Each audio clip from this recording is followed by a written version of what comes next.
अस्सलामुअलैकुम वरहमतुल्लाहि वबरकातुहू। उम्मीद है आप सब खैरियत से होंगे। इस वीडियो में हम सूरत कौसर लिखने लगे हैं।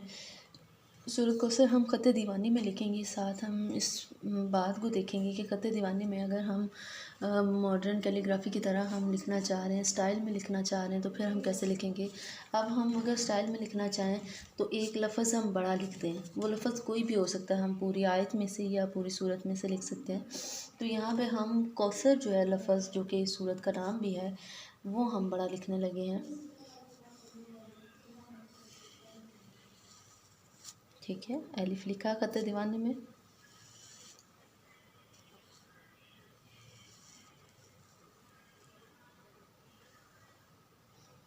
ठीक है,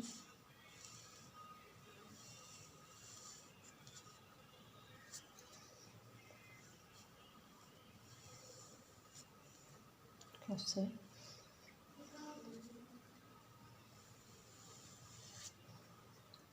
फिर यहाँ पे हम नुक्ते लगाने लगे हैं। ठीक है, अब ये दीवानी में दूसरी तरह लगते हैं, लेकिन इस तरह लग गए तो अब हम इस तरह ही लगा रहे हैं।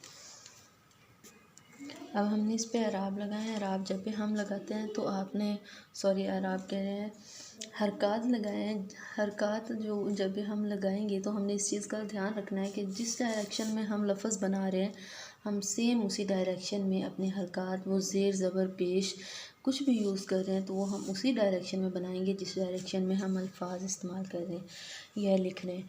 अब हम अगर ये वाले लफ्ज़ देखें, बड़ा लिखा है, तो एक तो हम क्या रखेंगे कि हमने दूसरी जो सारी सूरत है वो हमने किसी और कलर में लिखनी है।